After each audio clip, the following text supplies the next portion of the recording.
लक्ष्मी सबसे ज्यादा प्रसन्न कौन से दिन होती है? जम के बोलिए जरा। शुक्रवार। तो शुक्रवार को लक्ष्मी सबसे ज्यादा प्रसन्न क्यों होती है? उसका प्रसन्न होने का कारण क्या था?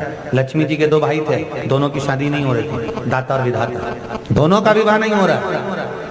और दाता विधाता के लिए लक्ष्मी बड़ी परेशान थी, रोज नारायण से कहती थी प्रभु कुछ कृपा करिए, दाता विधाता का विवाह नहीं हो रहा, उम्र होती चली जा रही है, इनका कुछ करिए प्रभु, आप नारायण आप कुछ तो कर सकते हो। भगवान नारायण ने तब लक्ष्मी से कहा एक काम करो, बेलपत्री के पेड़ के नीचे बैठकर लक्ष्मी तुम अनुष्ठान करो तुम्हारे भाइयों के विवाह के लिए। इसलिए आज भी हमारे हिंदू धर्म की रीति है कि बेलपत्री के पेड़ के नीचे शाम के समय लक्ष्मी का वासा होता है। इसलिए लोग इस बेलपत्री के पेड़ के नीचे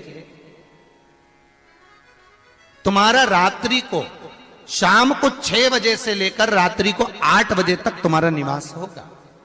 जैसे पीपल के पेड़ में देवताओं का निवास, आपको आप लोगों ने यदि पद्म पुराण पढ़ी होगी या सुनी होगी तो उसमें स्पष्ट कहा है, पीपल के वृक्ष की गणना ध्यान देना, पीपल के वृक्ष में सुबह 4 बजे से लेकर 7 बजे तक ब्रह्मा जी का वासा होता है।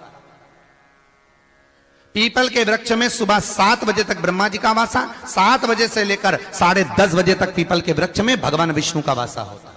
कितनी बजे तक? 10:30। 10:30 से लेकर 11:30-12 बजे तक पीपल के वृक्ष में पितरों का वासा होता है। इसलिए हमारे यहाँ पितरों को श्राद्ध पक्ष में जो भोजन कराया जाता है वो 10:30 से 12 के बीच में कराया जाता है।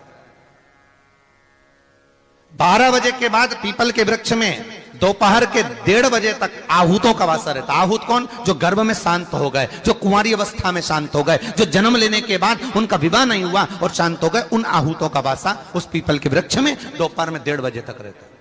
उसके बाद में प्रेतों का वासा चालू होता है। इसलिए दोपहर के समय पीपल के पेड़ की परिक्रमा नहीं होती। फिर शाम को 4 बजे से 7 बजे तक पीपल के वृक्ष में शंकर जी का वासा होता है। इसलिए शाम के समय पीपल की परिक्रमा नहीं होती। 7 बजे के बाद में पीपल के वृक्ष में रात्रि को 9 बजे तक कुबेर का वासा होता है। फिर 9 बजे के बाद में प्रेतवास चालू होता है पीपल के वृक्ष में। उसी तरह बेलपत्री का जो वृक्ष है, उस बेलपत्री के वृक्ष के नीचे रात्रि को 8 बजे से लेकर 12 बजे तक बेलपत्री के पेड़ के नीचे कुबेर का निवास होता है। महाराज, कुबेर का निवास। प्रयास करा करो किसी बेलपत्री के पेड़ के नीचे हम दीप लगाएं, घी का दीप। यदि संपदा की कमी हो तो, अगर भगवान ने खूब संपदा दी है तो भले मत लगाओ, कोई दिक्कत।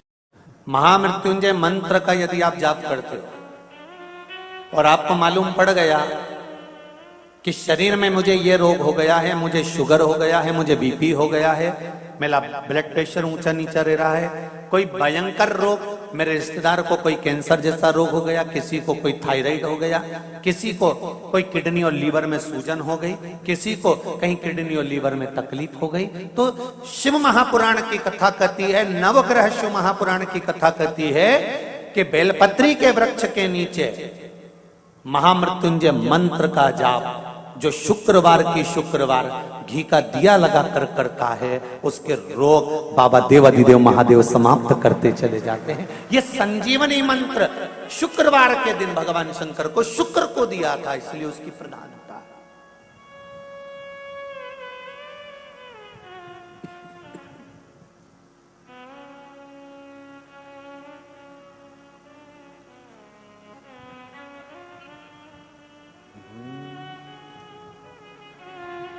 ये वो संजीवनी मंत्र।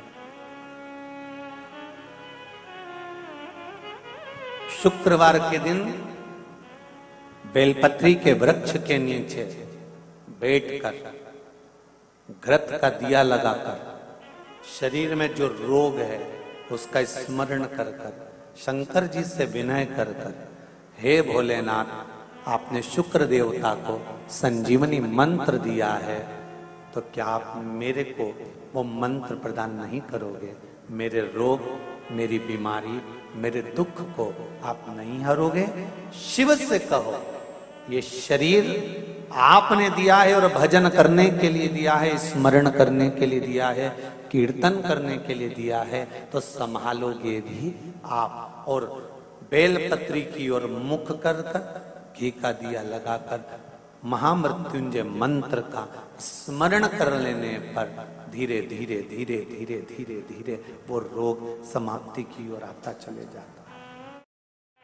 शंकर भगवान को तुलसी नहीं चढ़ती, केवल एक बैकुंठ चतुर्दशी के दिन चढ़ती है, वो भी रात्रि के समय पर 12 से 4 के बीच में। पर शंकर भगवान को तुलसी नहीं चढ़ती। पर पद्म पुराण कहती है कि शंकर भगवान के मंदिर के बाहर जो तुलसी का वृंद लगाया जाता है, शिव जी के मंदिर के बाहर जो तुलसी का पौधा लगा रहता है या लगाया जाता है, उस तुलसी के पौधे में जितनी मंजरियां लगती हैं, उस मंजरियों में जितने दाने लगते हैं, उतने दाने गिन लिए जाएं और उतने समय का बैकुंठ का वास उस मनुष्य को प्राप्त हो जाता है मृत्यु के बाद। कितना विचित्र बात है, शंकर को तुलसी नहीं चढ़ती, पर शंकर के दरवाजे के बाहर शिव के द्वार पर जो तुलसी का पौधा लगा है, किसी ने लगाया है, किसी ने रोपित करा है, उस पौधे में जितनी मंजरियां लगी हैं, उस मंजरियों में जितने दाने लगे हैं, उस दाने जितने हैं उसको काउंट करा जाए, उसके बराबर उतने ही 1000 वर्षों तक उस जीवात्मा को बैकुंठ का वास मिलता है। क्यों? उसकी कथा भी यहां पर वर्णन है। जब भगवान विष्णु सामने शंकर के बैठे थे और भगवान शिव ने जब सत्यनारायण नाम रख दिया था, तब भगवान विष्णु शिव से कहते हैं नारायण। भगवान शंकर से कहते हैं भोलेनाथ, त्रिकालदर्शी, कैलाशी, अविनाशी, हे शिव। मेरे सारे विग्रह के साथ में लक्ष्मी मेरे साथ में। बहुत ध्यान देना महाराज, मैं अगर नारायण रूप में हूं तो लक्ष्मी मेरे साथ में, मैं राम रूप में हूं तो सीता मेरे साथ में, मैं कृष्ण रूप में हूं तो राधा मेरे साथ में, मैं रंगनाथ रूप में हूं तो गोदा मेरे साथ में, मेरे साथ में लक्ष्मी सदा विराजमान है। पर आज आपने मेरा जो सत्यनारायण नाम रखा है, मैं अपना संग किसको ले? तब भगवान शिव ने कहा, आप जब बाहर निकले जो रोपित मिले बस वही आपको समर्पित हो। तुलसी का पौधा रोपित था, उस तुलसी के दल को भगवान नारायण ने अपना संग बनाया। और बहुत ध्यान देना, सत्यनारायण की कथा हो, चाहे भागवत की कथा हो, चाहे विष्णु पुराण की कथा हो, इन सभी कथाओं में सबसे ज्यादा प्रसाद की महत्वता नहीं है जितनी तुलसी के दल की महत्वता है। क्योंकि सत्यनारायण के साथ में हरि के साथ तुलसी का स्मरण